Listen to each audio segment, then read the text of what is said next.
Discúlpenme.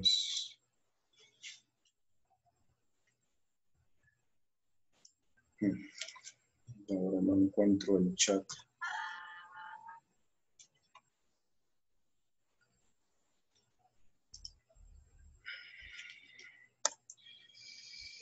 Muy bien, para esta clase, como en las anteriores, tuvimos el video y las preguntas de repaso, más las preguntas de lección y una lectura asignada, ¿verdad? En el video se nos habla de desde cuándo fue puesta la ley en los corazones. En este caso de Adán y Eva, y también nos habla de las leyes ceremoniales, leyes civiles y leyes morales, y en esta clase la intención es distinguir hasta qué tiempo estuvieron o estaban vigentes dos grupos de estas leyes, y que lamentablemente siguen existiendo grupos que mantienen esta práctica como exigencia a todos sus feligreses, cuando la Biblia habla que Jesucristo vino a cumplir toda la ley por nosotros y ya no estamos sujetos a eso. Bueno, entonces pasamos directamente a la primera pregunta. ¿Qué pasó con la ley, los 10 mandamientos, originalmente escrita perfectamente en los corazones de Adán y Eva después de que cayeron en el pecado?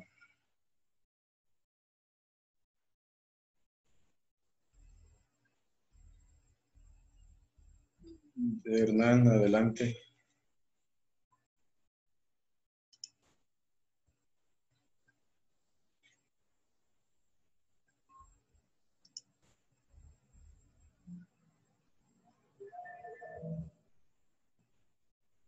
Sí, Hernán Gómez levantó la mano, quiere participar.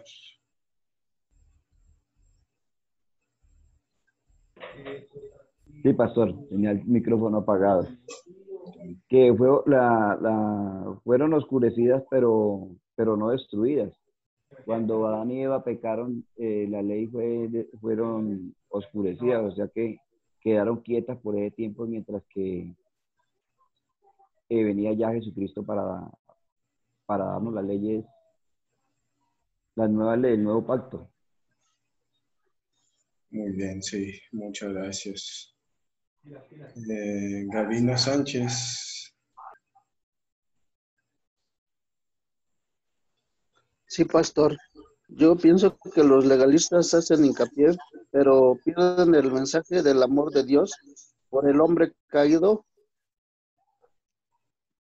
Y los 10 mandamientos estaban vigentes hasta que Cristo llegara.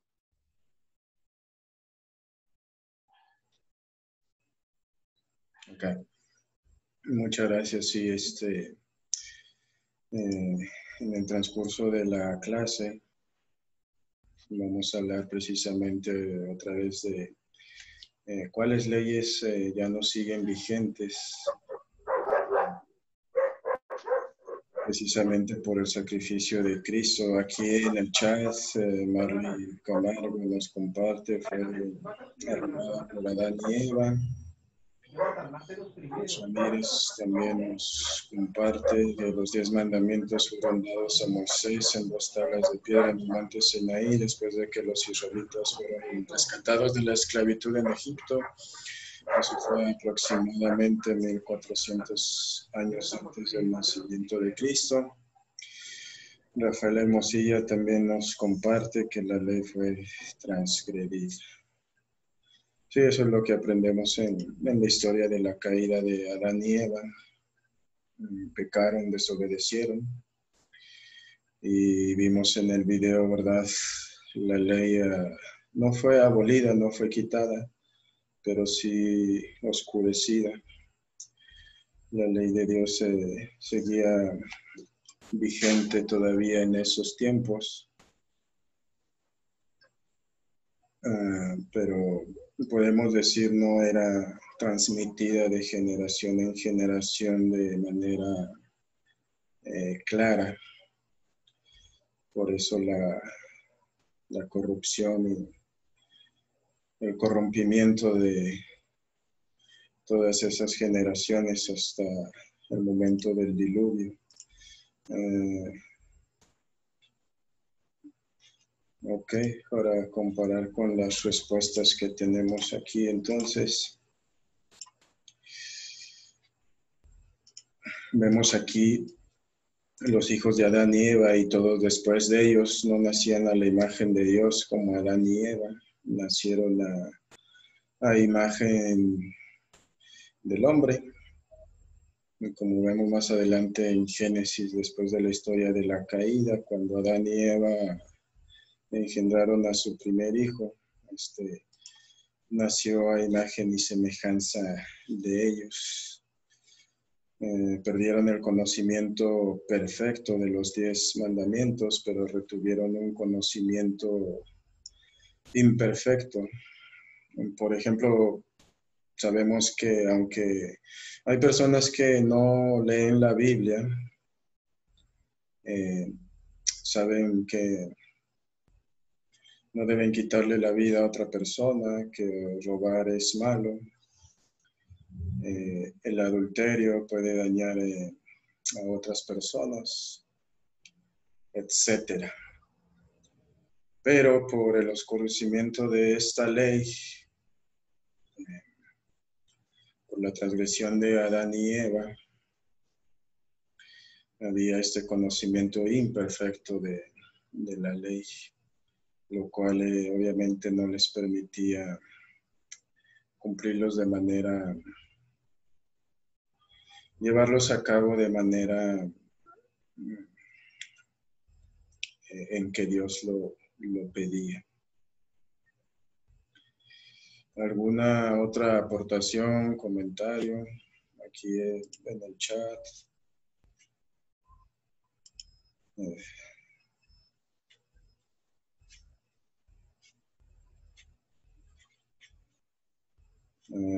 Perdón, otra vez algo está pasando con esto que no me permite mirar el chat.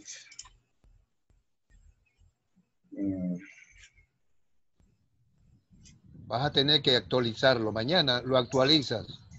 ¿Ok? Sí, lo vuelves a, bórralo y lo vuelves a descargar. Sí, de repente sale y no me permite desde las opciones ponerlo. Tal vez aquí, disculpen. Ok, aquí está. Aquí ya me apareció Luis Ramírez, nos comparte, no obstante, todavía nacieron con un conocimiento imperfecto de la ley, lo que vimos en las respuestas anteriores. Era la K47. Por ejemplo, sin importar dónde o cuándo nace una persona, no necesitan una Biblia para saber que hay cosas que no se deben hacer, ¿verdad? También Marley Camargo nos comparte que sí, hasta los tiempos de Moisés existió la ley escrita que fue dada en el monte Sinaí. Hasta este momento estamos hablando todavía de la ley que fue puesta en los corazones de Adán y Eva. Y más adelante vamos a llegar precisamente también a ese punto sobre la ley escrita. Bueno, entonces la siguiente pregunta, ¿cuándo y dónde fueron escritos los 10 mandamientos para que todos los leyeran? La respuesta que nos daba Marley también hace un momento. Y si alguien más quiere participar. O decirle que no se puede quedar callado en esta partida porque está la tuya. Así que diga. Sí, fueron escritos en el monte Sinaí, pastor. Muy bien, sí. Muchas gracias. Fueron escritos posterior a la El que Willy quiere oírle la voz. Egipto, o sea, después del éxodo. Y una vez pasaron el Mar Rojo.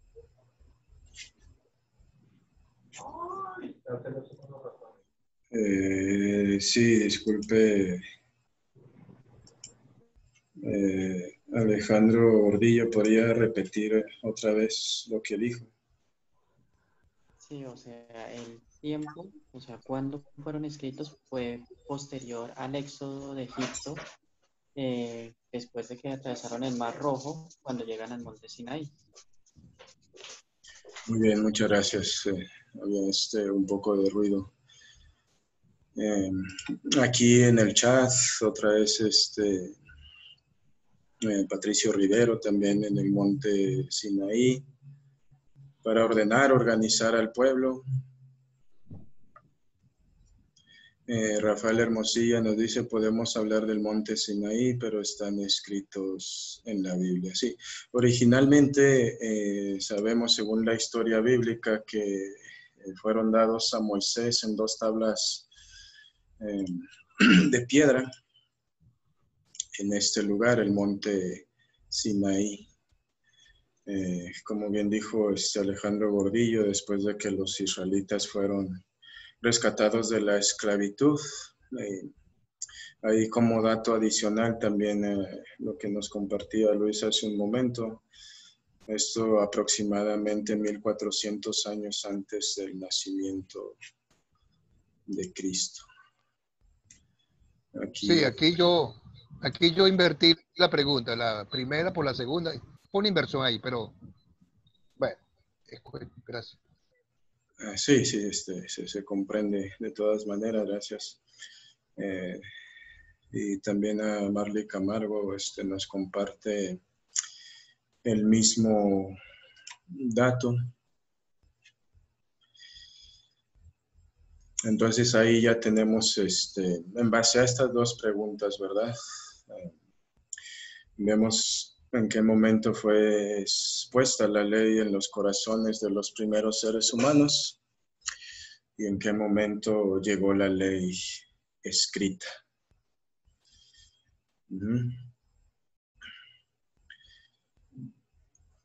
¿Alguien más que quiera aportar alguna duda, pregunta, comentario?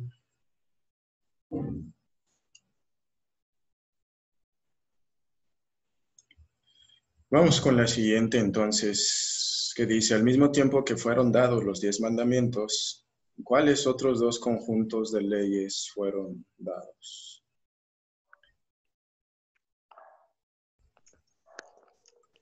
¿Puedo? Adelante. Bien, las 2 leyes fueron la ley civil, que eran, como se llama, gobernaban todos los, de ahí para el pueblo de Israel fueron dadas, y la ley ceremonial, ahí estaban las leyes del sacrificio y atético, el día de reposo. Esas leyes hoy en día ya no siguen vigencia, solo la ley moral nomás sigue en vigencia. Okay, muchas gracias, sí. Buen punto también ahí, como decíamos al principio, ¿verdad? Vamos a distinguir aquí que hay ciertas leyes que el creyente sigue por amor, por gratitud. Y aquí vemos esto, que hay otro conjunto de leyes que se mantuvieron vigentes hasta la llegada de Cristo. Pero también como lo explica San Pablo y el mismo Cristo, ya el creyente no está sujeto bajo esas leyes para salvación. Aquí también en el chat, 2 aportaciones más de Luis Ramírez, ok, dando su aprobación, gracias.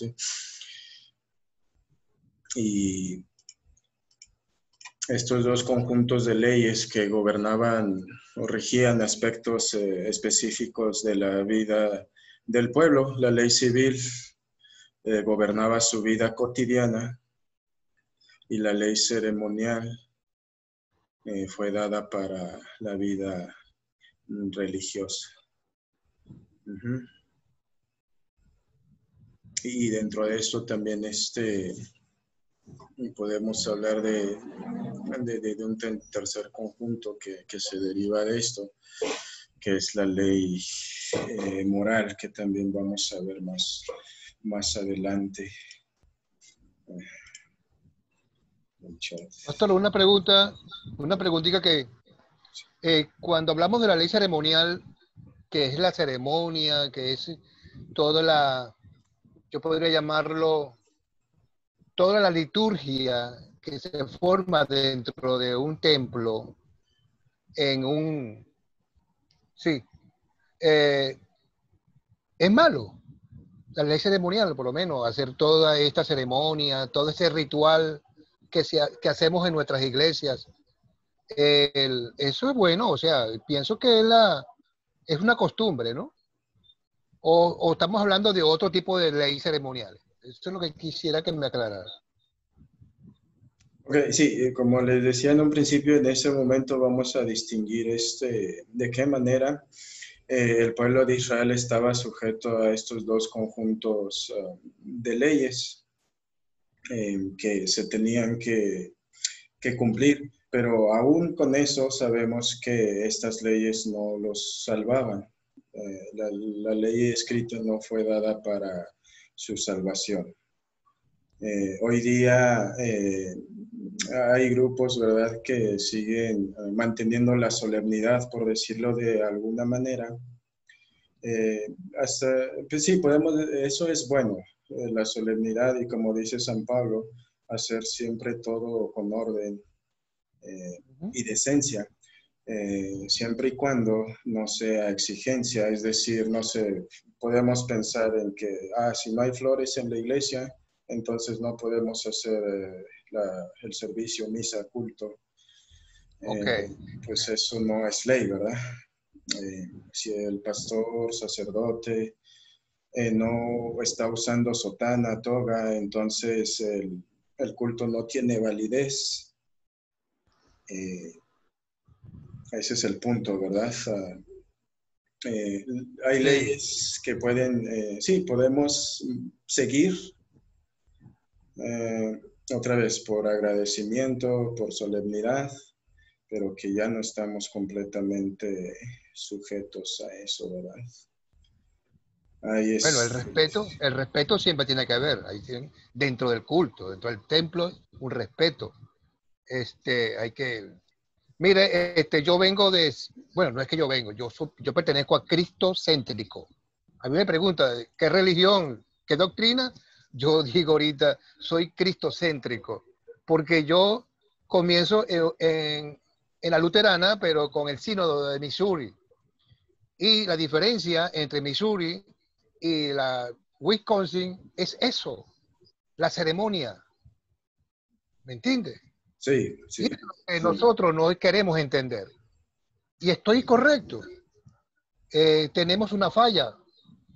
Estoy viendo que si lo leemos bien en la Biblia, eso es lo que dice las Santas Escrituras. Dios nos dio talento para vayan, cada quien haga su trabajo. No puede ser centralizado por un pastor. No todo lo tiene que hacer un pastor. Entonces, si no está el pastor, no se hace nada. ¿Quién dicho eso? Esa es mi intervención. Pastor Alejandro. Sí, muchas gracias. Otra vez, la ley ceremonial, vamos a ver que tuvo vigencia hasta la llegada de Cristo. Y Cristo no abolió la ley, recordemos, sino que la explicó. Cómo esperaba Dios que realmente se cumpliera. Y pensando en un ejemplo muy rápido también, aquí en el norte de México hace mucho calor, en tiempo de verano. Yo aprendí en el seminario, había personas que decían que sí, el pastor siempre tiene que usar el atavío impecable como debe de ser, pero yo originalmente soy de un lugar templado, ni mucho calor ni mucho frío. La primera vez que salí de ahí para estudiar el seminario, pues nunca había sentido tanto frío y en el verano pues nunca había sentido tanto calor. A mí el calor me mata. Entonces, aquí en la iglesia en tiempo de calor yo no uso sotana, solamente corbata. Y hay ocasiones donde no he usado la corbata también, por la incomodidad. Pero obviamente todo eso se le explica previamente a la gente y comprenden que mientras se guarde la exhortación de Pablo sí se mantiene en cuanto al orden, el respeto, hacer todo con decencia. Pero como bien dice, hay leyes a las que ya no estamos sujetos. Sí, lamentablemente, como mencionaba hace un momento, hay cosas que nos separan, ¿verdad?, de otros grupos que no deberían de ser. El hecho de darle más importancia a lo externo que a lo espiritual. Pero precisamente es la intención de los cursos de Academia Cristo. Mostrar un camino correcto y ayudar a las personas a entender mejor la gracia de Dios. Gracias. Aquí también en el chat, Rafael Hermosilla nos compartía hace un momento que los mandamientos acompañados de la ley civil y la ley ceremonial, el otro conjunto, y nos comparte Mateo 28:19, vayan y hagan discípulos a todas las naciones, bautizándolos en el nombre del Padre, del Hijo y del Espíritu Santo. Gracias por las aportaciones hasta aquí. Entonces, estos dos conjuntos de leyes, aparte de los 10 mandamientos, uno que regía su vida civil cotidiana y el otro que se refería a las leyes ceremoniales religiosas. Seguimos entonces con la siguiente, gracias. La siguiente pregunta entonces dice, ¿por qué fueron dadas las leyes ceremoniales a Israel? El video mencionó 5 razones.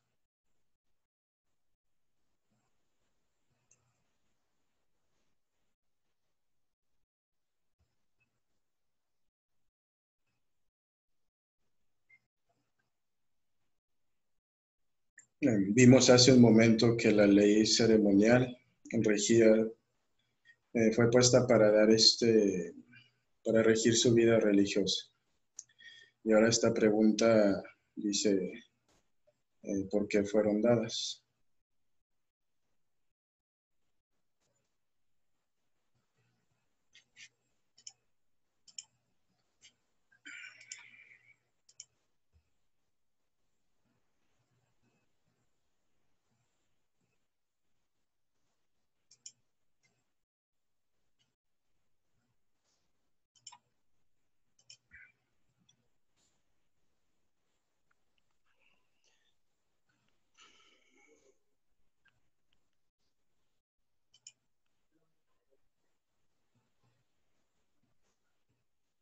La primera razón que menciona el video. Estamos de buenas que vamos sentados.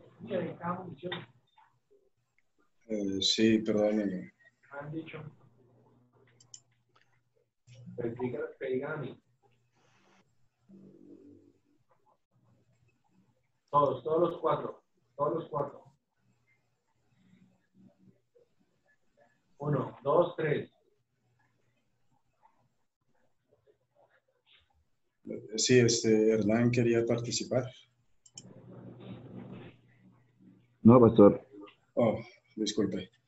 Bueno, entonces la primera razón que menciona en el video es mantener a Israel intacto como nación hasta que la misión de producir el Salvador se cumpliese.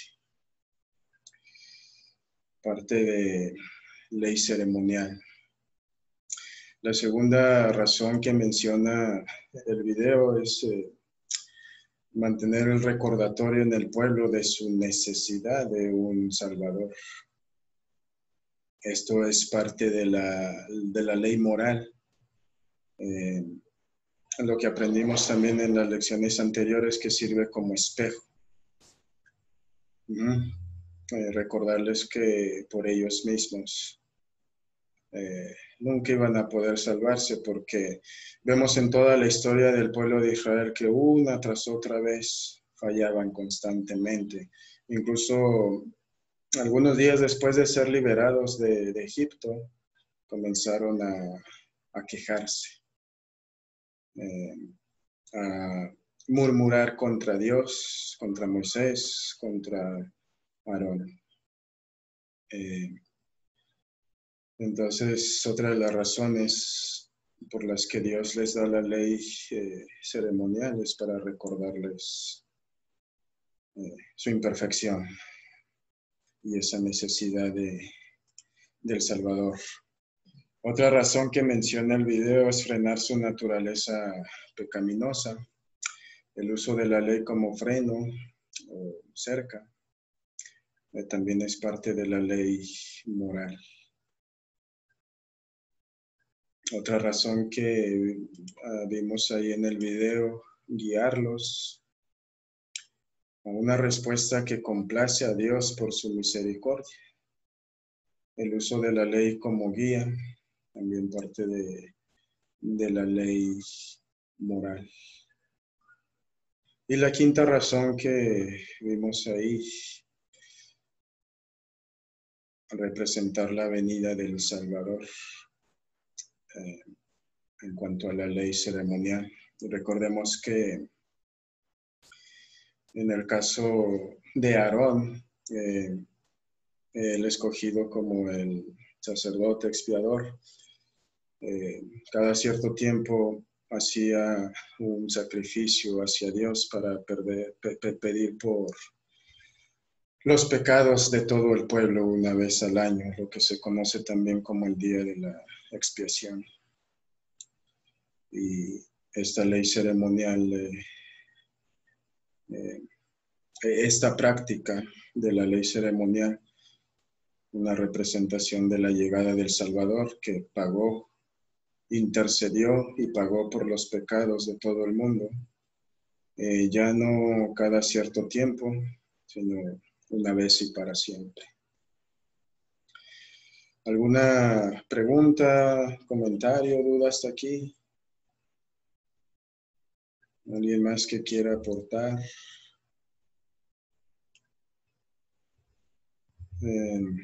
Estamos claros entonces hasta aquí. Vamos bien.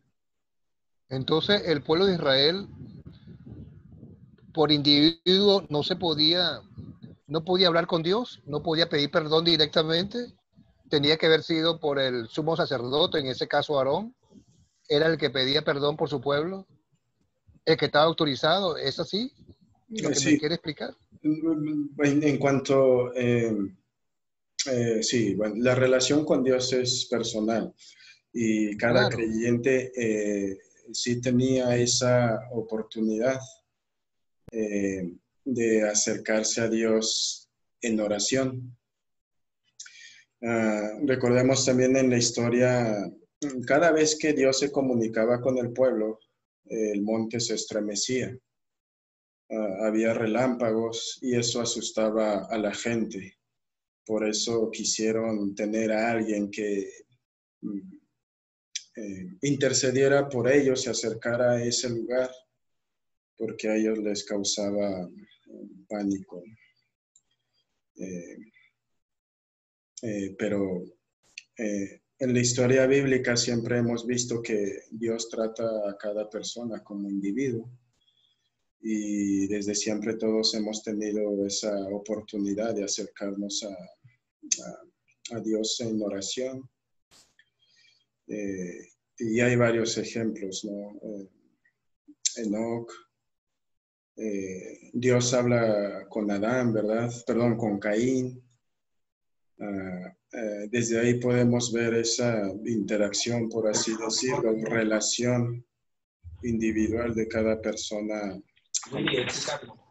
Solamente que en este caso, hablando de la ley ceremonial, pues, más adelante fue establecido de esta manera, Primero por el temor que el pueblo le provocaba este espectáculo, y más adelante por el lugar santísimo, solemne, donde se tenían que cumplir también ciertas medidas para que un solo individuo entrara para pedir por los pecados de todo el pueblo.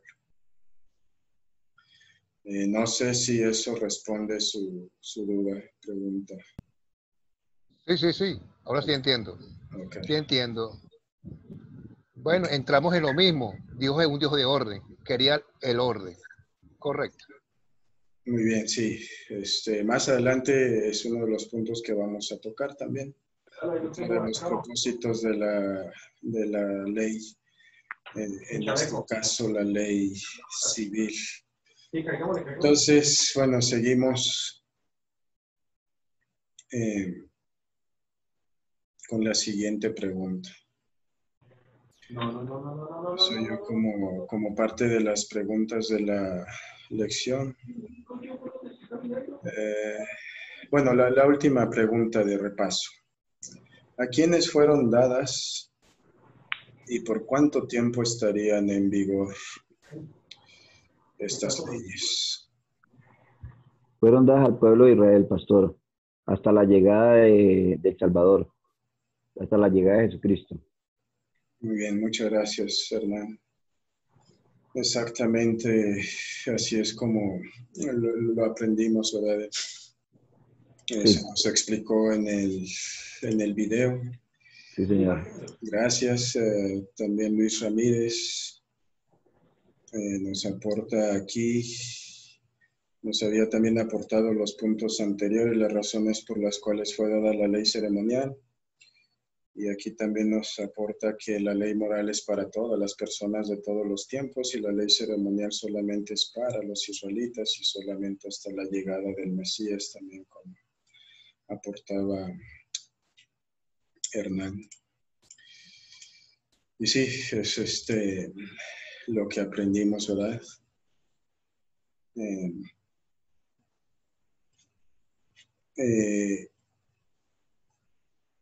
No es que otra vez la ley fuera abolida, quitada completamente, sino que hay, por así decirlo, parte de la ley que ya no estamos obligados a cumplir. Obligados en el sentido de para la salvación, ¿no? Recordar eso que es muy importante. También Rafael Hermosilla nos comparte, fueron dadas estas leyes al pueblo de Israel antes de la llegada del Salvador. El mismo punto, gracias. Y es lo que vemos aquí también en la pantalla. Como bien ya aportaron hasta este momento. Muy bien. Entonces, con esto podemos pasar ahora sí al cuerpo de la lección, las preguntas de la lección que también les fueron compartidas hace tiempo. Según la historia bíblica, aprendemos que Adán y Eva fueron creados con un conocimiento perfecto de la ley de Dios. Después de la caída en el pecado, ese conocimiento perfecto fue nublado, oscurecido. El hombre solamente tenía ese conocimiento imperfecto hasta 1400 años antes de Cristo, cuando la ley fue dada a Moisés en el monte Sinaí, en 2 tablas de piedra. Al mismo tiempo que la ley moral fue dada a Moisés, los israelitas también recibieron la ley ceremonial que gobernaba su vida espiritual de adoración. La ley ceremonial tenía 2 propósitos, como vimos hace un momento, que era mantener a Israel intacto como nación hasta que llegara el Salvador. Y los israelitas tenían la verdadera adoración al Dios único y verdadero. Y Dios quería mantenerlo de esa manera. No quería que les afectara la idolatría de las naciones alrededor suyo. Los requisitos de la adoración de la ley ceremonial fueron diseñados para mantener alejada esta práctica de la idolatría del pueblo de Israel. Algunos han dicho que la ley ceremonial era como una cerca o un seto espiritual alrededor de los israelitas diseñada para mantener alejadas la idolatría y las falsas enseñanzas. Como una valla, como una pared alrededor del pueblo para, en este caso podemos decir, mantenerlos puros en ese sentido.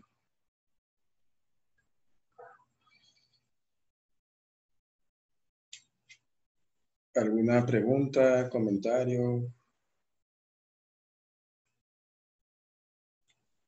¿Alguien más que quiera aportar?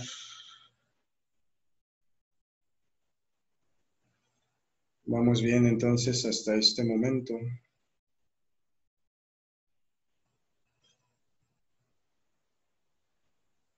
Ok, entonces ahora sí, vamos con las preguntas de la lección.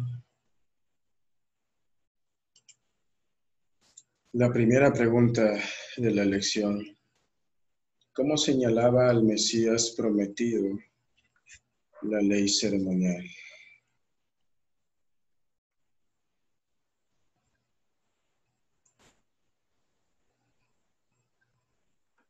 Tal vez mostrando la necesidad de un Salvador. Muy bien, sí. Muchas gracias, Alejandro Gordillo.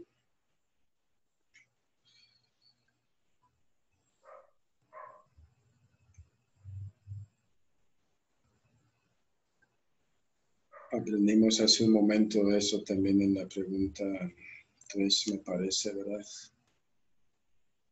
Uno de los propósitos de la ley ceremonial era mostrarles su pecado, mostrar su imperfección, hacerles entender que no podían seguir el camino por sí mismos. Aquí en el chat algunas aportaciones, Marley, por la ofrenda de un cordero inmaculado. También Luis, hablando del mismo punto. Un cordero en el altar para los sacrificios matutinos y vespertinos. Y era lo que hablábamos hace un momento, ¿verdad? En cuanto a ciertas reglas dentro de esa ley para entrar a hacer el sacrificio por todo el pueblo. Y podemos ver que hay muchos ejemplos de la ley ceremonial. Como ya bien mencionaron hace un momento, la ley ceremonial requería que un cordero fuera matado en el altar para los sacrificios matutinos y vespertinos. El cordero era el animal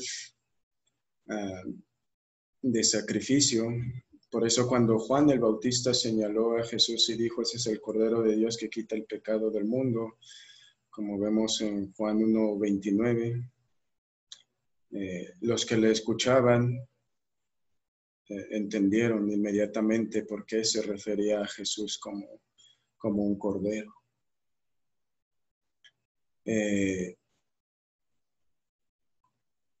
Otro de las imágenes o señales de esto, de cómo la ley ceremonial señalaba al Mesías, al pueblo de Israel no se le permitía trabajar el sábado, un día designado para descansar el cuerpo y para la adoración. Y también esto señalaba el descanso espiritual perfecto que vendría por la expiación de Cristo. Como él dijo también Jesús en su tiempo aquí en la tierra, vengan a mí todos ustedes los agotados de tanto trabajar, que yo los haré descansar. Aquí en el chat también Luis Ramírez nos aporta sobre la sangre de Jesús, su Hijo, que nos limpia de todo pecado. La ley ceremonial también decía que sin el derramamiento de sangre no hay perdón, como aprendemos en Levítico y en Hebreos capítulo 9. Entonces, 2 puntos hasta aquí, ¿verdad? De los diversos ejemplos que tenemos de cómo la ley ceremonial apuntaba a la llegada de Cristo. El Cordero y el día de descanso. Podemos decir un simbolismo para ese descanso que Dios nos da, nos otorgó por su sacrificio en la cruz. Y como bien aportaron hace un momento, la ley ceremonial decía que sin el derramamiento de sangre no hay perdón. Y gracias a Dios que esto lo hizo Cristo por nosotros. Es importante, bueno, recordar siempre, ¿verdad?, que ya no tuvimos nosotros que pagar ese sacrificio, recibir ese castigo. Otro de los puntos que señalan a Cristo como el Mesías dentro de la ley ceremonial es que la Pascua era una de las sombras más grandes de lo que estaba por venir. La sangre del Cordero pintada en los dinteles los salvó, del ángel de la muerte. Jesús es nuestro Cordero Pascual. Como lo menciona Pablo en Corintios, 1 de Corintios 5:7, este Cordero que nos salva de la muerte eterna, ¿verdad? En la historia de la liberación del pueblo, la última plaga y considerada por muchos la más terrible, la que hizo por fin desistir al faraón de su necedad de no dejar libre al pueblo de Dios, enviar al ángel de la muerte. Y en ese momento al pueblo, a todos los hebreos, se les dieron recomendaciones: sacrificar un cordero macho de 1 año, sin mancha, sin defecto, y con la sangre de este pintar los postes y el dintel de su casa, para que cuando este ángel pasara de largo. Y es lo que se conoce como el Día de los Panes sin Levadura o la Pascua. Uno de los acontecimientos más notables que señalaban también la llegada de Cristo. En la siguiente, entonces, ¿cuáles son algunas de las reglas que diferentes iglesias cristianas demandan de sus miembros basadas en la ley ceremonial del Antiguo Testamento? ¿El pago de diezmos? Muy bien, gracias Alejandro, sí. El diezmo es una práctica que algunos grupos siguen manteniendo. Regla. El diezmo sí, una de ellas. ¿Qué otras reglas siguen manteniendo algunos grupos? Hermano, una preguntita. Adelante, sí, Zoilo. Mira, ¿cómo se llama? Me estaba viendo el video. Me dice cómo se llama el Antiguo Testamento del Pacto de Dios. Estaba conectado con las bendiciones y la obediencia. Y eso se aplica también, estaba conectado con el cuarto mandamiento. Y el cuarto mandamiento hoy en día sigue en vigencia. Quisiera que me explique, eso no entiendo yo.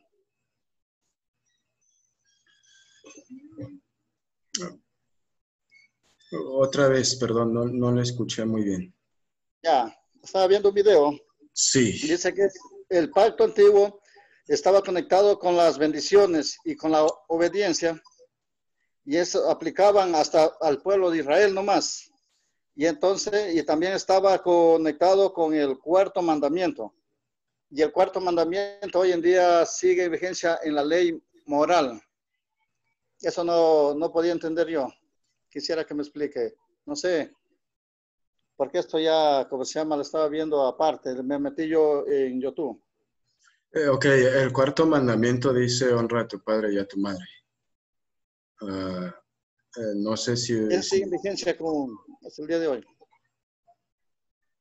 ok, pero ¿sí se refiere usted a ese mandamiento o al tercero de acuérdate del día de reposo? Porque ahí estaba diciendo que estaba, como se llama, ligado con el cuarto mandamiento. Y entonces estaba viendo que en la ley moral dice no matarás. Está en vigencia hasta el día de hoy. Sí, otra vez. Más adelante, de hecho, en la clase vamos a llegar precisamente a ese punto. ¿Cómo podemos distinguir nosotros, aparte de los otros grupos que siguen manteniendo ciertas reglas, cómo podemos distinguir las diferentes leyes? Porque tiene razón, los 10 mandamientos siguen vigentes. Ya va, pastor. Yo quiero aportar algo, ya va. Yo creo entender a Zoilo. En el cuarto mandamiento, no matarás, me refiero a los sacrificios que hacían antes. ¿Por qué mataban a un cordero? Algo así. Disculpen, ¿Verdad? es que yo me estoy confundiendo. El cuarto mandamiento dice honra a tu padre y a tu madre. El quinto mandamiento dice no matarás. Ok. Me equivoqué, entonces. Sí, entonces, sí, Zoilo mencionó el cuarto mandamiento, honra a tu padre y a tu madre, ¿verdad? Para que tus días sobre la tierra sean largos. Y bueno, volviendo a ese punto, sí, entiendo el cuestionamiento y la vigencia que tienen algunos puntos, digamos. Más adelante, como le decía, en el desarrollo precisamente de la discusión, por decirlo de alguna manera, vamos a aprender que hoy día el creyente puede cumplir, puede seguir las reglas de Dios, ya no por la vigencia o la exigencia en la manera en que las tenían que cumplir el pueblo. Y al igual que el pueblo de Israel, también para nosotros, por medio de la ley no nos salvamos. Pero ya después del sacrificio de Cristo, para el creyente, con amor, con gratitud y sobre todo con ese poder que nos da Dios, es más fácil cumplir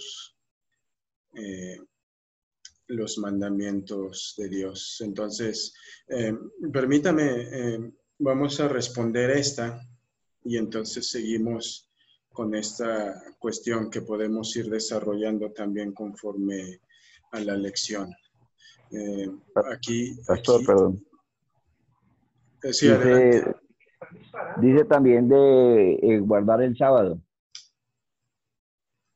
Sí. Que hay unas iglesias que lo toman como día de descanso y como Esa también, esa también fue abolida, también es para el Antiguo para el Antiguo Israel, ¿cierto? Como tal, como día, podemos decir hasta cierto punto que sí, ya no se tiene que cumplir eh, estrictamente en el sábado. Como nos lo dice Colosenses 2, 16 y 19. Exactamente, sí. Uh-huh. Dice, no permitan pues que nadie les juzgue por lo que comen o por lo que beben, en relación con los días de la fiesta, la luna nueva o los días de reposo. Uh-huh.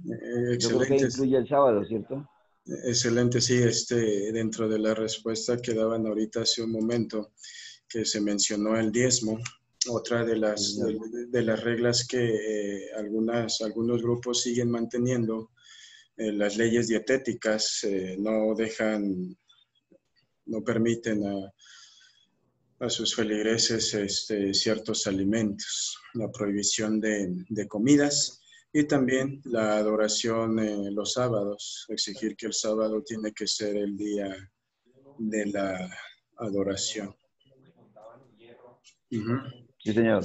Y ese pasaje precisamente de Colosenses, como bien mencionó, Pablo habla de que una palabra clave ahí, ¿verdad? Ya nadie les tiene que exigir. Sí, ya ahí él nos dice, es una respuesta precisa, ¿no? No se puede exigir ya eso. Sí, una cosa es, otra vez, si alguien quiere practicar el diezmo, qué bueno, es una buena práctica. Sí, claro. Pero no debe ser exigencia, ¿verdad? Si alguien quiere abstenerse de comidas, bebidas, qué bueno, pero no debe exigirlo a los demás. Y también en cuanto a su adoración, pues no se le va a dar la oportunidad de adorar a alguien que no pudo hacerlo en sábado, no se le va a dar la oportunidad de hacerlo un día que no esté tan pues en sus necesidades, en sus quehaceres, en sus tareas. Pablo lo menciona así. Aquí también en el chat las aportaciones de Rafael Hermosilla, también mencionando lo del diezmo, el sábado,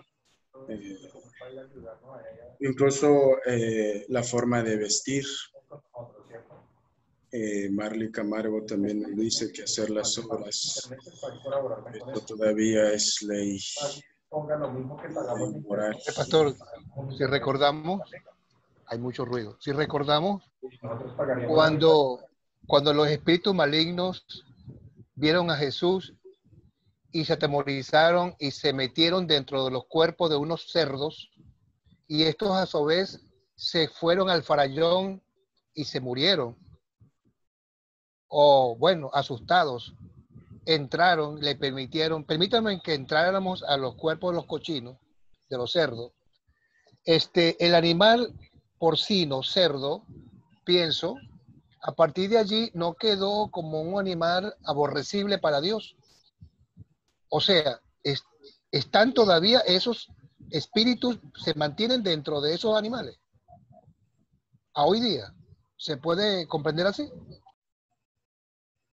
Bueno, hablando estrictamente de la vida útil de este tipo de animales, obviamente en algún momento ellos desaparecieron, murieron. Bueno, en ese momento cuando se precipitaron hacia el vacío, en el barranco, posiblemente todos se murieron. Entonces, tal vez esos espíritus en ese momento abandonaron a estos animales. Sí, yo no podría decirle después a dónde fueron. La Biblia no da ese detalle. Si después esos espíritus... Lo que te quiero decir es que muchas doctrinas ahorita come cochino.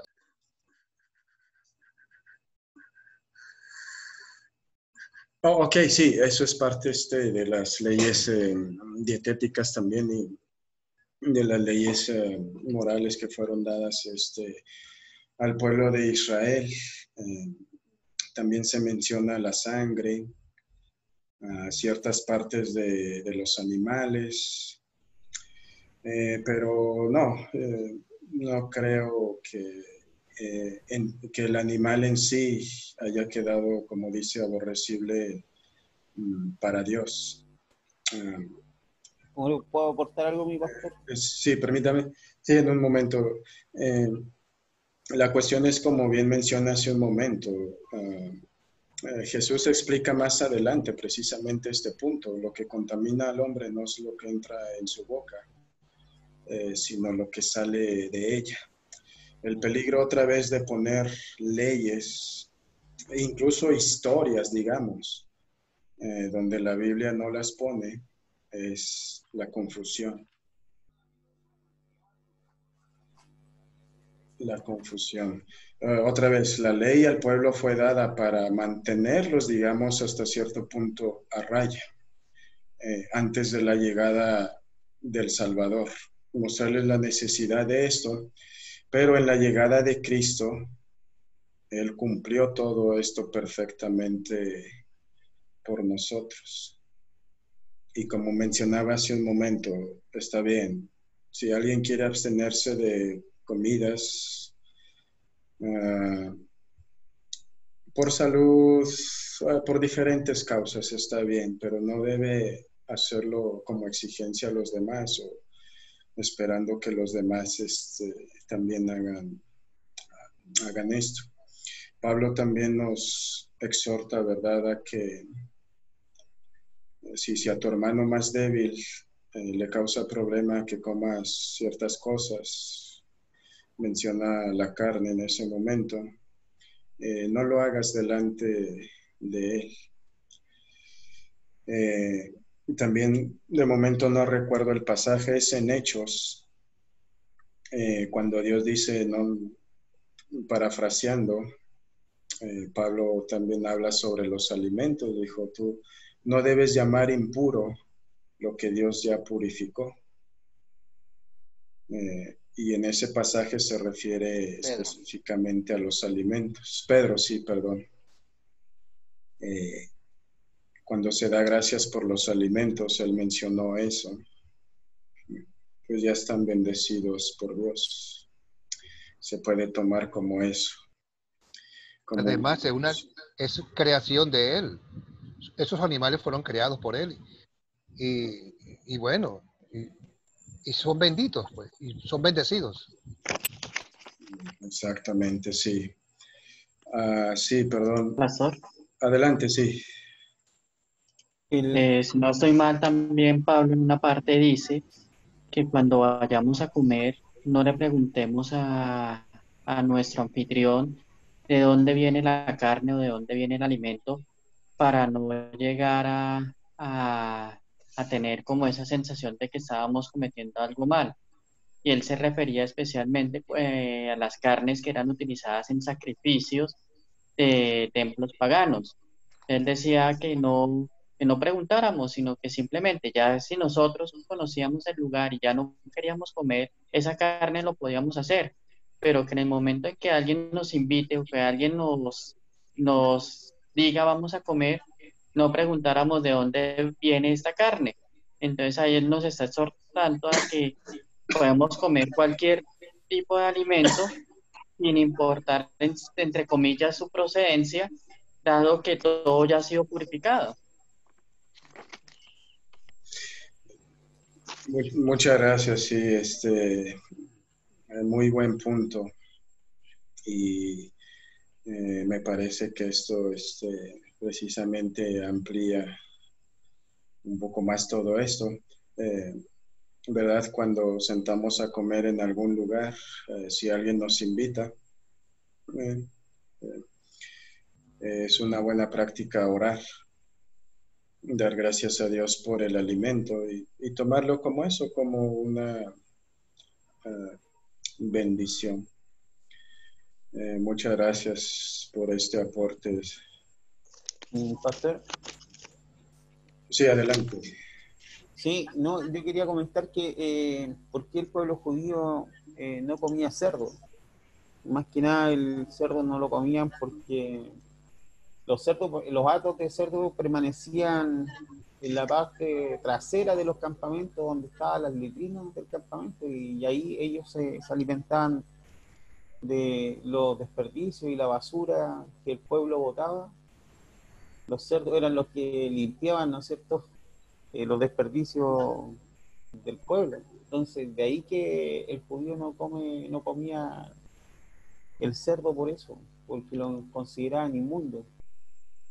Y asimismo los alimentos que algunos cerdos se alimentaban, como el sicomoro, como algunos frutos silvestres que el pueblo judío no come por lo mismo, que eran alimentos exclusivos de los cerdos.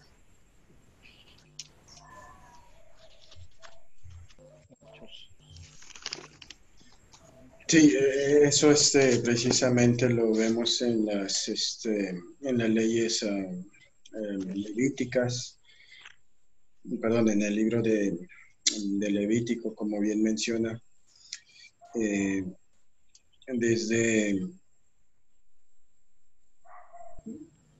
desde tiempo antes ellos asociaban a este animal con algo inmundo. De hecho, hasta la fecha podemos ver que al cerdo se le sigue asociando con lo sucio, con lo inmundo, ¿verdad? Cuando una persona no tiene higiene o cosas por el estilo, un calificativo que se le da es el nombre de este animal. Otra de las cosas que vemos ahí precisamente y que recordamos, parte de la ley de ellos,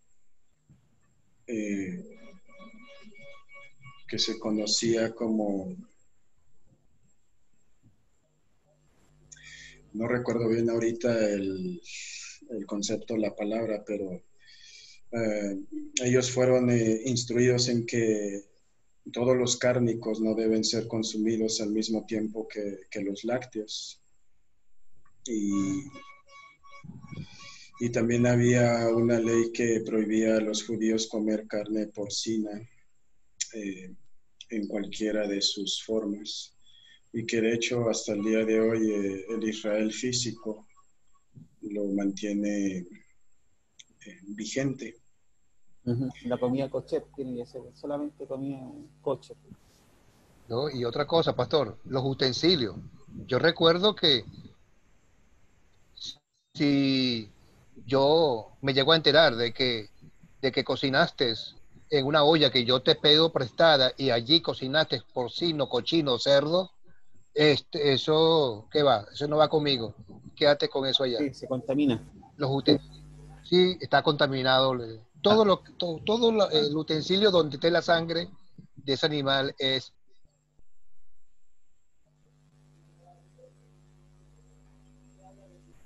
Sí, sí, perdón, ese precisamente es el concepto que no recordaba hace un momento.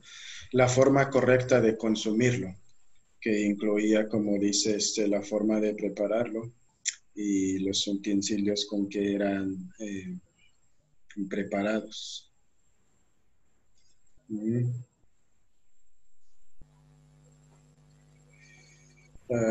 ¿Alguien más que quiera hacer alguna aportación hasta aquí?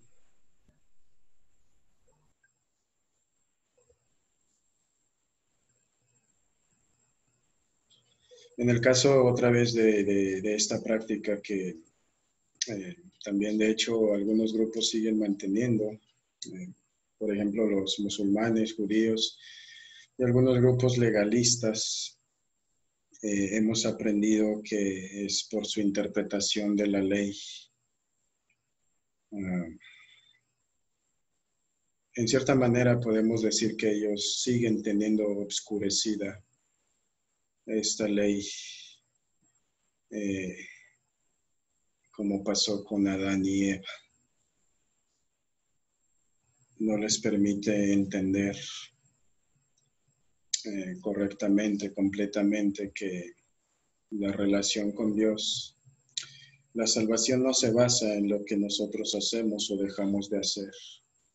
sino en lo que Cristo, el Cordero Pascual que fue crucificado en la cruz, hizo por nosotros. Muchas gracias a todos por sus aportaciones hasta aquí. Marley Camargo también nos refiere a Primera de Corintios 8, también donde Pablo explica precisamente parte de lo que han mencionado hasta ahorita, como Cristo es la sombra de todo lo que fue escrito y la sombra de lo que, que todo lo que pasó en el Antiguo Testamento es sombra de lo que Cristo vino a cumplir, a hacer por nosotros. Por lo tanto, ya nadie tiene que exigirnos cumplir todas estas cosas, porque ya Cristo lo hizo por nosotros. Y bueno, seguimos en la siguiente, precisamente respecto a lo que nos mencionaba Zoilo hace un momento, y esta duda de la vigencia de la ley. La pregunta número 3 de la lección: ¿cuáles pasajes indican que la ley ceremonial fue abolida con la llegada de Cristo?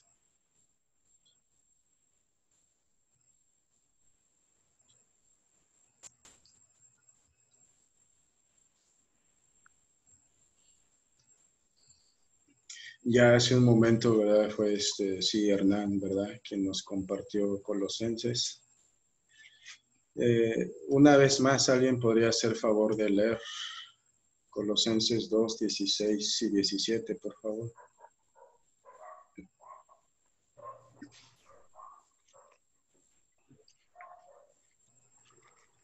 La casa. Adelante, Hernán. Ya, pastor. Adelante, sí, gracias. 38 siempre por el contrato que hace. Colosenses 2, 16 y 17 dice. ¿Leo, pastor? ¿Puedo, pastor? Sí. Por tanto, nadie os juzgue en comida o en bebida o en cuanto a días de fiesta, luna nueva o días de reposo.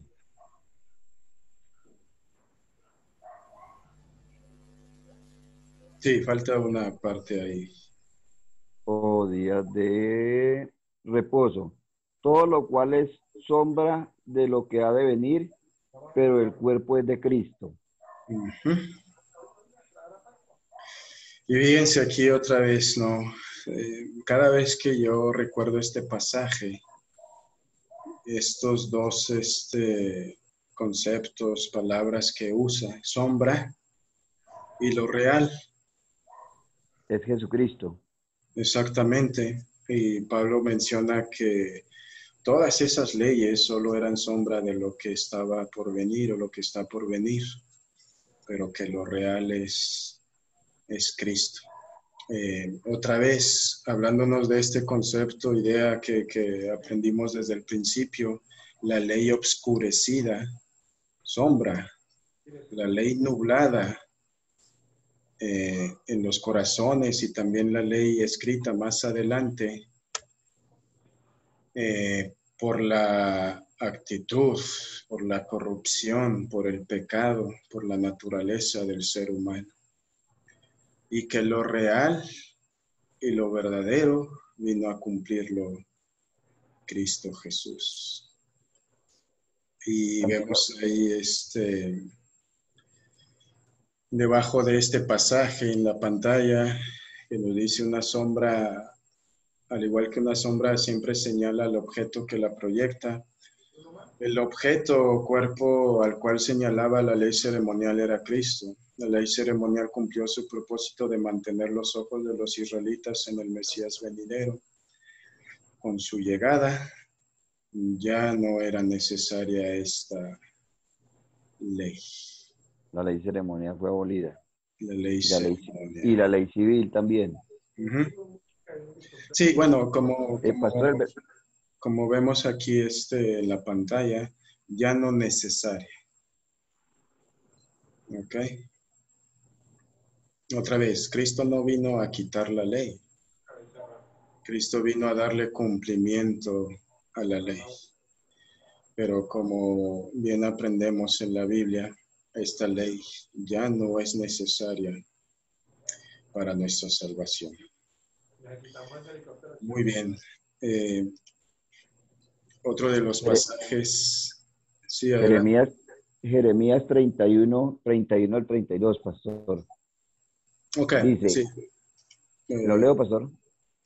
Sí, es el siguiente que tenemos aquí. Adelante, Sí. por favor. Dice, he aquí que vienen días, dice Jehová, en los cuales haré nuevo pacto con la casa de Israel y con la casa de Judá, no como el pacto que hice con sus padres el día que tomé su mano para sacarlos de la tierra de Egipto, porque ellos invalidaron mi pacto, aunque fui yo un marido para ellos, dice Jehová.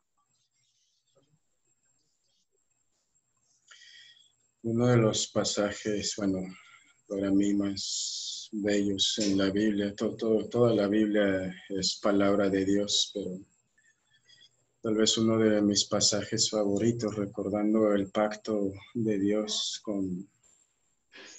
primero con su creación en los tiempos de Noé y más adelante con su pueblo, con todos sus creyentes, con todos sus hijos. A pesar de que el pueblo fallaba y fallaba, era infiel, se iba tras otros dioses, Dios siempre se mantuvo fiel.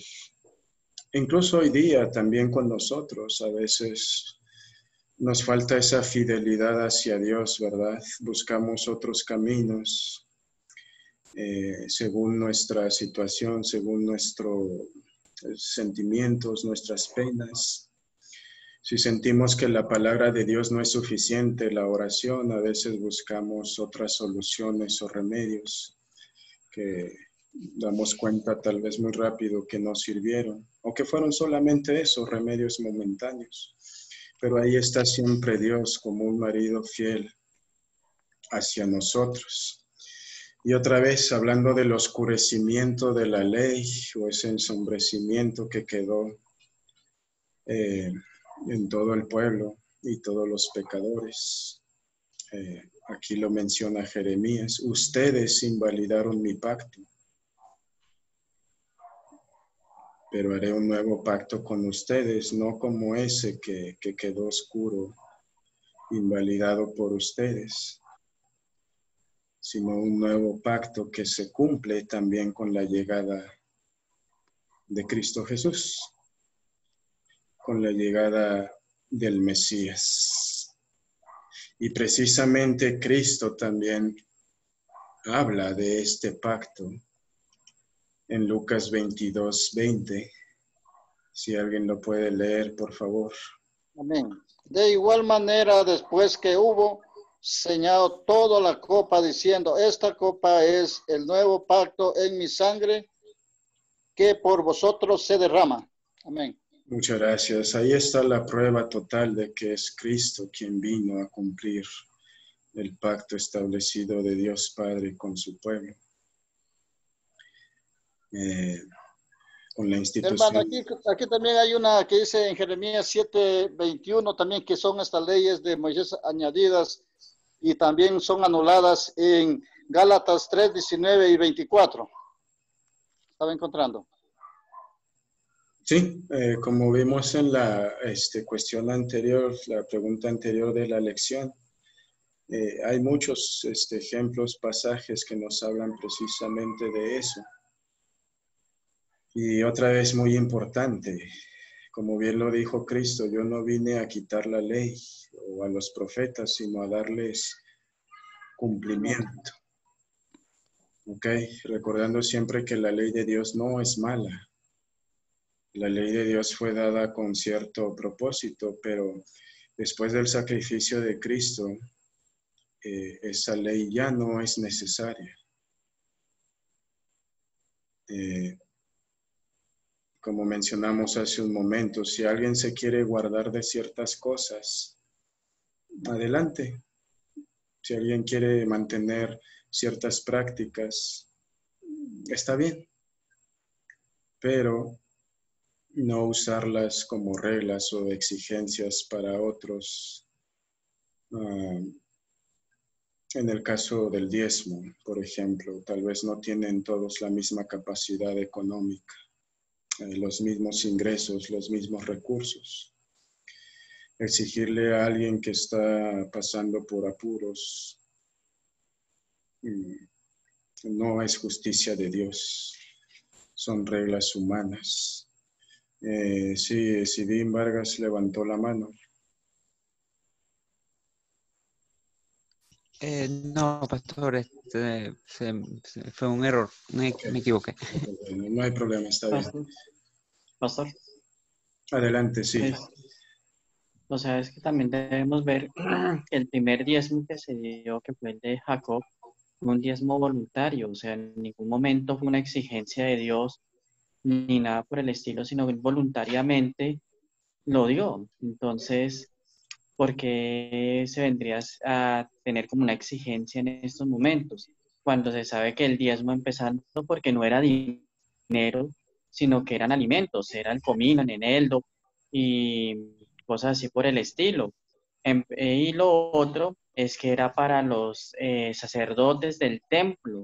Entonces, o sea, en estos momentos ya no tiene, por decirlo de alguna forma, una razón de ser el diezmo.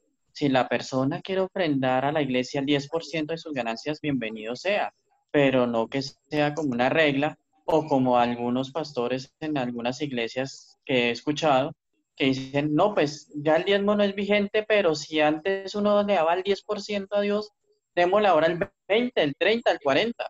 Me dice, pero ¿qué es eso? O sea, no, uno a Dios no lo gana con cosas ni nada de eso, porque la salvación ya está ganada por gracia, con un regalo inmerecido que nosotros tenemos. Entonces no hay necesidad de que nosotros intentemos ganarnos la gracia de Dios mediante una ofrenda y que nosotros quedemos mal, porque la misma palabra lo dice, que no, ayudemos a las otras personas, pero hasta el punto en que nosotros no nos quedemos dependiendo de otras personas. No me acuerdo exactamente en dónde lo dice, pero es más o menos así lo que dice, que la ayuda que nosotros brindemos sea una ayuda sin que seamos nosotros los que vayamos a quedar mal después. Sí, precisamente hay un pasaje sí que habla de eso, que sí, si no ayudas a tus padres, das la ofrenda o el diezmo, pero a tus padres les dices, pues, otra vez parafraseando, pues que Dios les bendiga. Pues, ¿qué clase de amor o cumplimiento real hacia Dios es ese, verdad? Sí. Muchas gracias, Alejandro Gordillo. Muy buena, Pastor, buen punto, pastor, buena aportación. por aquí tengo algo. También hay que tener mucho cuidado con las iglesias legalistas, que son las que ellos insisten en conseguir las reglas otorgadas solo por la nación de Israel. Esas reglas que eran únicamente para la nación de Israel, estas iglesias legalistas todavía insisten en seguirlas y no entienden que ya estas reglas cumplieron su papel en las pruebas de nuestro Salvador. Sí, precisamente hablan de los ejemplos que nos compartía hace un momento Alejandro Gordillo y se basan en eso para decirle a la gente que aquí está el ejemplo del diezmo. Entonces tenemos que dar el diezmo, pero por otro lado, como hemos aprendido en todas estas lecciones, no se les habla a esa gente del amor de Cristo, de que Cristo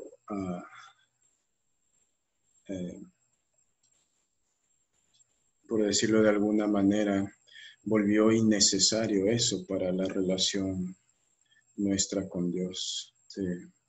Muchas gracias, muy buenos apuntes. Perdón, sí, otra vez. Discúlpeme que se me olvidó cambiar aquí el nombre, Galaxy J7. Levantó la mano.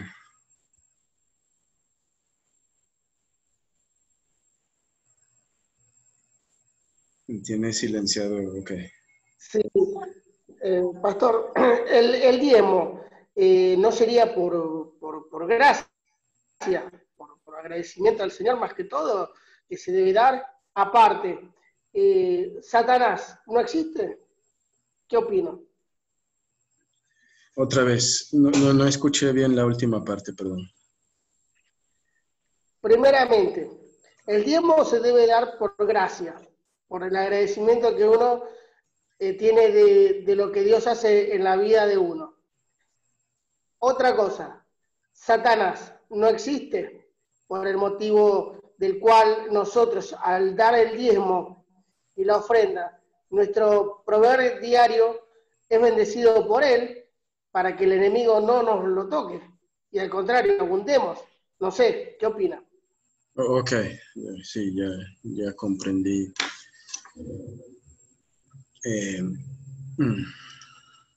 Precisamente, como hemos visto otra vez a lo largo de estas lecciones, cuando a una persona se le habla, se le confunde en esta manera, recordemos que queda vulnerable precisamente en las garras de Satanás. Creo que esto fue lo que aprendimos en la lección 4, me parece, donde viene Satanás y le acusa nuevamente de que tú no estás haciendo lo necesario, tú no estás haciendo lo máximo, ¿verdad? Cuando hay iglesias, pastores que enseñan de esta manera, como hace un momento mencionaba Alejandro, ahora ya no es el 10%, pues mejor da el 20%. Y eso hace que sí, uno empiece a cuestionarse de esa manera. ¿Es suficiente entonces lo que estoy haciendo? Puedo ver a mis hermanos alrededor en un templo grande con 5,000 personas que no están solo dando el diezmo, sino que están dando aportaciones mucho más grandes, bueno, diezmos más allá de lo que establece el Antiguo Testamento, y pues yo solamente hasta ahora puedo dar el diezmo. Estaré siendo fiel, estaré cumpliendo lo que Dios quiere. Y esta manera de enseñar, de confundir a la gente, deja vulnerables a todas las personas. Que no se les habla, que no se les habla correctamente del amor de Cristo y cómo ya Cristo cumplió con toda esta ley por nosotros. Lamentablemente, como bien menciona, puede ser que un alto porcentaje, no lo sé, me atrevo a decirlo de esa manera hasta en este momento, un alto porcentaje de gente que asiste a estas iglesias lo hace por miedo a no irse al infierno, no por amor, lo hacen por exigencia, no por gratitud. En la historia de Martín Lutero, perdón por mencionar esto, el padre espiritual de Martín Lutero le mencionaba también esto, porque él vivía atormentado por la ley de Dios. Como dice en el Antiguo Testamento, el justo por su fe vivirá. Y Martín Lutero vivía aterrado con eso porque él no se creía justo. Si él tenía un mal pensamiento, iba y lo confesaba. Si alguna cosa que él consideraba mala, desagradable, iba y lo confesaba. Pero incluso sus confesores siempre le decían, pues hasta ahorita no lo he escuchado confesar nada interesante. Todo ha sido pues minucias, cosas sin importancia, ¿no? Como como se tomaba en la enseñanza de la Iglesia Católica en aquel entonces. Y él vivía atormentado de esa manera porque no se creía justo ante los ojos de Dios. Entonces, una vez alguien le explicó esto: no es Dios el que está enojado con usted. Usted está enojado con Dios porque siente que no puede, no está a la altura de Él. Entonces, También Cristo habla de la parábola del trigo y la cizaña, o la mala hierba. 2 semillas que al crecer se parecen mucho y pueden ser difíciles de detectar hasta el momento que se van a cortar. Y por quitar una, arrancar una, se puede dañar a la otra. Satanás es un ser muy astuto y Satanás ha vuelto muchas cosas malas como buenas y que lamentablemente mucha gente lo cree de esa manera. Entonces, para terminar este punto, sí, el diezmo puede ser buena práctica.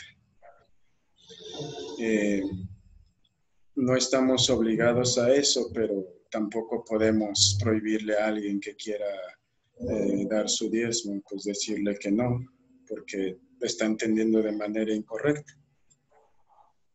Pero como exigencia y sobre todo como condición para no carecer de la bendición, para no estar expuesto a las garras de Satanás. He ahí el grave peligro precisamente de estas reglas que se siguen aún hoy en día. No sé si esto le ayuda. Tengo una duda, pastor. Pastor. ¿Puedo? Adelante, sí, un momento, Alejandro, perdón. Mire, yo veo que muchos de los hermanos, nosotros, estamos el tema, el diezmo, cuando se habla del diezmo o se habla de el tomar un vaso de vino, todo el mundo resalta, se pone mal, pero si uno tiene gastos personales o gastos con la familia, porque le da para un caramelo a su hijo o se va a comprar algo para uno, no lo mira de un lado mal y fijo diciendo, voy a gastar esto para mí porque tengo ganas, qué sé yo, de comer o tomar, o tengo ganas de darle, a mi hijo me está pidiendo un caramelo y se lo doy, o un juguete, y no me fijo el gasto que tengo, pero sí sé que tengo mis gastos, que tengo mis impuestos, que tengo todo. Pero si yo tomo esa actitud de mi persona, de lo que le estoy dando a mi familia, de dar algo al Señor que le corresponde, porque Él es el que me está proveyendo todo, si lo tomo de esa forma, creo que el diezmo ni la ofrenda sería de tanta importancia como hoy en día muchos tal vez lo están tomando. Ese es uno de los puntos, que no hay que ponerse en un paredón, decir, el diezmo, hay que llevar el diezmo, o decir, voy a tomar un vaso de vino, voy a tomar, tanto lo que es costumbre y normal de todo ser humano. El tema del diezmo y de la ofrenda creo que se tendrá que tomar con un ejemplo de gratitud. ¿Por qué gratitud? Porque uno no es que le tiene que dar a Dios si Dios no le dio nada. Primeramente, ponernos a prueba y Dios nos va a dar, porque Dios no nos falta, no nos hace falta nada. Jesús mismo dijo, mirá los lirios del campo, las aves de los cielos. Dios no le hace faltar nada. ¿Y por qué vamos a considerar que si llevamos algo, pero no como que estamos poniendo la soga en el cuello, decir, no, tengo que cumplir con el diezmo, o tengo que tomar un vaso de vino? ¿Por qué poner tan al límite esas cosas que realmente no importan? Si a nosotros no nos importa gastar en nosotros, no nos importa gastar en nuestros hijos o tal vez en un familiar, ¿por qué ponernos en ese límite de pensar de esa forma del Señor? De lo que estamos haciendo y de lo que estamos dando. Si a Dios Dios es el que provee y Él no nos está poniendo, le voy a dar a mi hijo para que tenga. No, al contrario, Él se goza de que nosotros tengamos y que nosotros seamos retribuyentes a lo que Él nos está dando. Creo que es lo mejor que podemos tener. Es mi opinión, pastor. Sí, muy bien, muchas gracias. Buen punto también. Recordar también que la bendición otra vez no es por lo que hacemos. La bendición es por amor de de Dios a nosotros. Y sí, los ejemplos que dio hace un momento son muy buenos, ¿verdad? Recordábamos o vimos en las lecciones anteriores lo de el uso contra el abuso.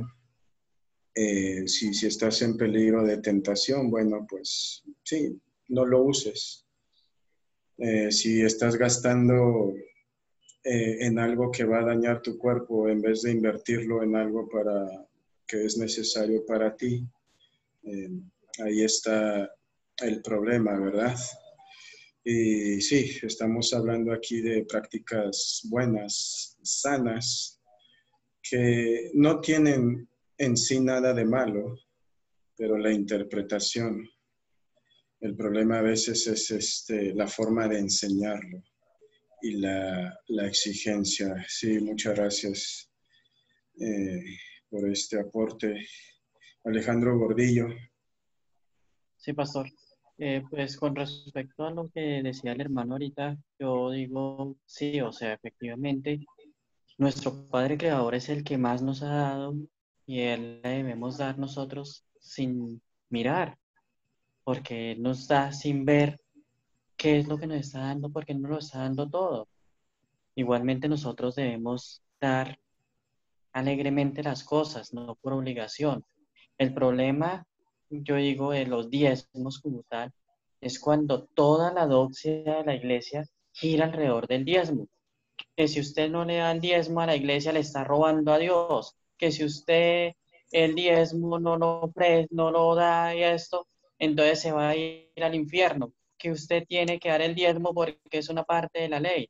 Ahí cuando toda la doxia de la iglesia gira alrededor del diezmo y cuando uno ve que el único que prospera en la iglesia es el pastor y la estructura de la iglesia, mientras el resto de la congregación está mal, ahí es donde uno dice, este diezmo no está bien, no está bien, esta iglesia no está bien, porque todo su dogma está girando alrededor de algo que no debería ser. Y pues una pregunta que yo quería hacer ahorita era, pastor, una persona me dijo a mí, es que yo diezmo, yo ofrendo y a mí no me importa en lo que se lo gaste el pastor o en lo que se lo gaste la iglesia, a mí lo único que me importa es darlo. ¿Está bien tener esa actitud? ¿O es más como lo que yo le decía? Es que, o sea, el diezmo, si sea un diezmo como tal, es para la iglesia, y si sea una ofrenda, es para lo que nos decía la Biblia, que es para las viudas y los pobres, que eran los más necesitados de esa época. Que ahorita en nuestra época no necesariamente las viudas son los más necesitados, pero si hay gente que necesita. O sea, toda ofrenda y todo diezmo debería ir hacia allá. Y si yo estoy dando mi ofrenda o si yo estoy dando mi diezmo, yo debería vigilar que no sea para el beneficio del pastor, sino para el beneficio de las personas pobres, para el beneficio de la iglesia como tal, para que todos estemos creciendo como iglesia y no para que sea solamente el pastor que sea el que crece. Me gustaría saber si este pensamiento que yo tengo está errado o era errado el de la otra persona que me decía que él daba sin importar si el pastor se compraba una camioneta o el pastor se la gastaba en lo que quisiera, para él lo único que le importaba era dar el diezmo y su ofrenda. Okay. Creo que ambos puntos, ambos lados están bien, por decirlo de alguna manera, ¿no? Jesús dice también lo que hace tu mano derecha, no lo sepa tu mano izquierda. También Pablo, cuando habla de las ofrendas, dice cada uno de lo que propone en su corazón, no por necesidad ni obligación, porque Dios ama al que da con alegría. Ahora, el hecho de mencionar esto de que, bueno, si se lo gasta en una camioneta o cosas así, posiblemente indique que realmente sí está poniendo atención en qué lo está invirtiendo el pastor. Pero en esta parte donde esta persona dice, lo doy y no me importa, eso es bueno. Eso sí es una buena práctica porque si uno lo mantiene de esa manera, sí, no te afecta tal vez enterarte más adelante que el pastor lo usó de manera indebida, porque si lo diste de corazón, de buena manera, algo que no te pesó, que no te dolió, es una buena actitud, digamos. El otro punto que mencionaba sobre el mantener digamos, las cosas de manera transparente también es una buena práctica.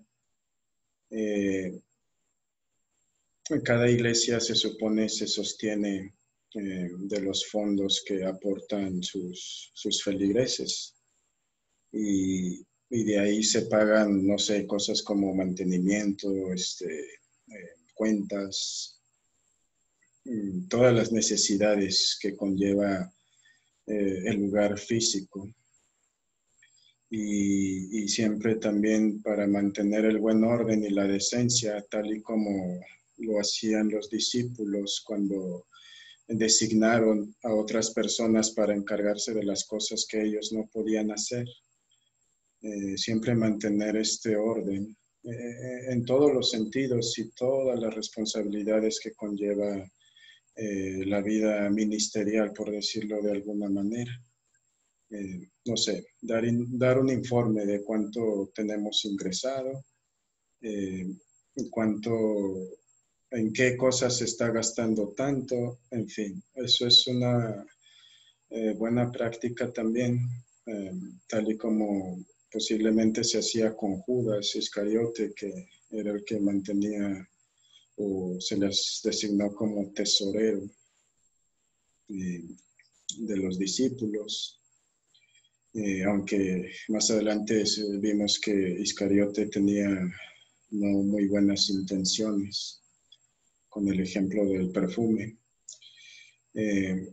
Creo que ambos lados, hasta cierto punto, pueden ser buenas actitudes que ayuden precisamente a mantener una actitud correcta hacia lo que es las ofrendas a la iglesia y una actitud, crear una actitud positiva hacia los feligreses de que, pues me están tomando en cuenta de alguna manera al decirme en qué estoy ayudando yo con mis aportaciones. Pastor. Al menos ese es mi concepto. No sé si le sirve a Alejandro, perdón. Sí, señor, muchas gracias. Me hizo ver otra perspectiva que sí, efectivamente tiene toda la razón, pastor. Ok. Gracias. Sí, adelante. ¿Puedo acotar algo, pastor?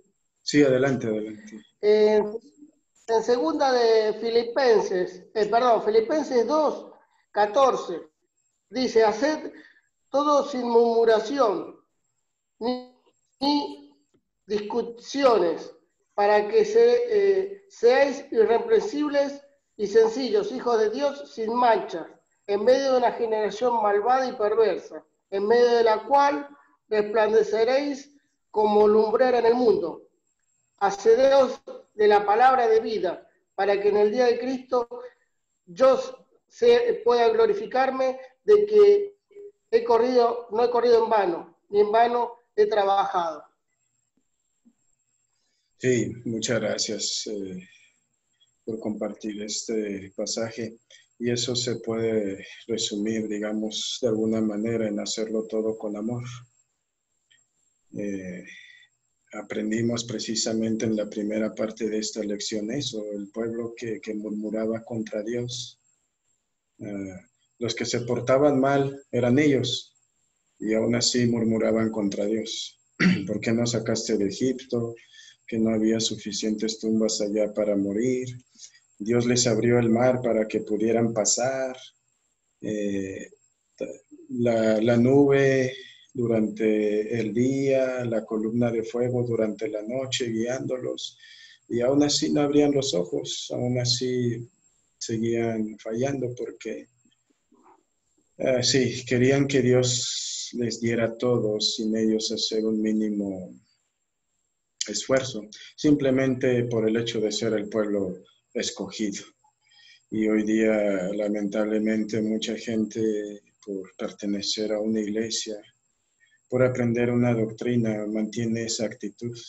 Yo tengo que ser bendecido porque oro, porque voy a la iglesia, porque doy mi diezmo, por todo lo que yo hago. No por el amor de Dios, sino porque yo me lo merezco. Muchas gracias y por esa aportación. Siempre es bueno tener esta actitud también en cuanto a lo que hacemos nosotros por la vida ministerial. Hacerlo y darlo con amor, por gratitud. Aquí en el chat también.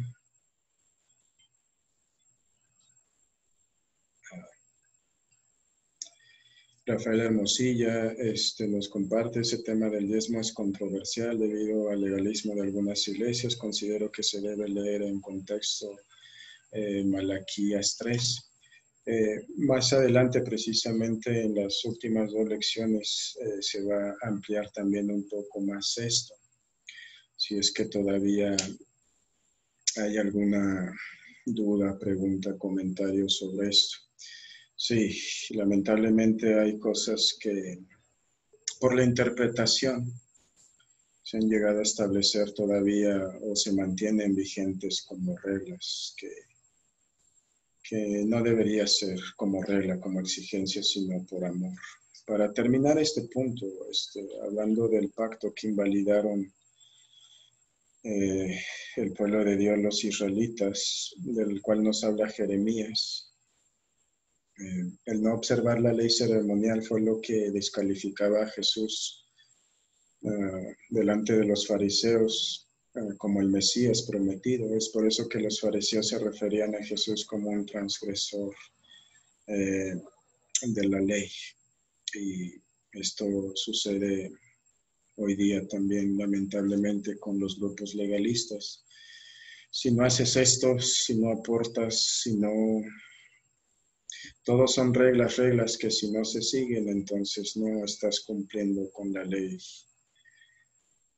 establecida en la palabra de Dios. Pero recordemos que eso puede ser un engaño si no se expone de la manera correcta. ¿Alguna otra pregunta, duda, comentario hasta aquí, aportación?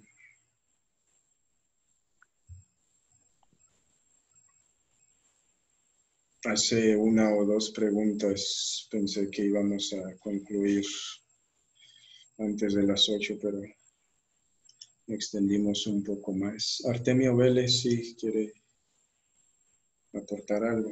Nada más, algo que nos está quizá haciendo falta son las reglas que no son de la palabra de Dios, pero son las normas que se ponen en las iglesias. Por ejemplo, yo serví en una iglesia en donde a fuerza tenía que haber 5 líderes apoyando al pastor, que a veces, como la iglesia era chica, no podía haber 5 líderes acompañando al pastor, y entonces, aunque no los hubiera, a ver de dónde uno los tenía que conseguir o sacar porque eran las reglas de la iglesia, y así que tantos números de miembros para hacer iglesia y tanta recaudación mensual para hacer iglesia. O sea, todas esas normas que ni siquiera están en la palabra, pero que muchas veces las iglesias se cargan a sí mismas de reglamentos, también entran en esto que estamos comentando. Sí, tal vez, como dice, falta un poco tocar un poco más sobre las leyes que imponen más allá de lo escrito, pero creo yo está implícito dentro de todo lo que hemos aprendido. Hemos hablado de las leyes no escritas, leyes que Dios no puso de ninguna manera y que tanto fariseos como grupos legalistas establecen como exigencia dentro de sus grupos y sus iglesias para sus oyentes feligreses. Y de hecho, en las últimas 2 lecciones, como les decía, vamos a estar hablando un poco más de esto, de las prácticas específicas que hay en algunas iglesias. Gracias a todos por sus aportaciones hasta ahorita. Muy bueno todo. Una disculpa otra vez por el tiempo, pues sobre todo en las últimas 2 donde nos ampliamos un poco. Siempre es bueno aprender, reforzar lo más que se pueda, ¿verdad? Las enseñanzas de Cristo. Si no hay más por el momento, entonces... Gracias, hermano, por entenderle todo esto. Está en los versículos. Gracias por hacerme entender, porque también estaba un poquito confundido, pero ya viendo los versículos quedaron claros ya. Todo lo contrario, Zoilo, gracias a todos por el tiempo y la atención en este día. Podemos despedirnos con una oración y entonces despedirnos de la reunión. ¿Ok? Oramos. Bueno, aquí una última aportación en el chat. Buenas noches, bendiciones. Ok, despidiéndose. Oramos a Cristo. Señor, en tu bondad, te pedimos que escuches nuestra oración. Antes que todo, como siempre, Señor, perdona todos nuestros pecados, nuestras faltas. Quita de nosotros todos esos pensamientos, Señor, enseñanzas que no nos permiten mirar completamente tu amor perfecto, el sacrificio de tu Hijo total que ha hecho por nosotros. Gracias, Señor, nuevamente por la bendición, la nutrición de este pan espiritual. Gracias, Señor, porque sigues poniendo personas fieles que comunican, que transmitan tu palabra, tal y como tú lo esperas, Señor. Te pedimos que nos bendigas en esta noche, que tu santo ángel nos acompañe, Señor, por nuestras familias, donde quiera que estén, en cualesquiera momento que se encuentren de sus vidas, Señor. Permite también que todos ellos se acerquen a ti. Por todos los desamparados, Señor, por los enfermos, por todos los que padecen de un modo u otro. Siempre te pedimos, recordamos a todo el pueblo de Dios según sus necesidades. Todo te lo pedimos, como siempre, en el nombre de tu Hijo amado Cristo Jesús, nuestro Señor, confiando siempre en tu respuesta. Amén. Buenas noches a todos, gracias.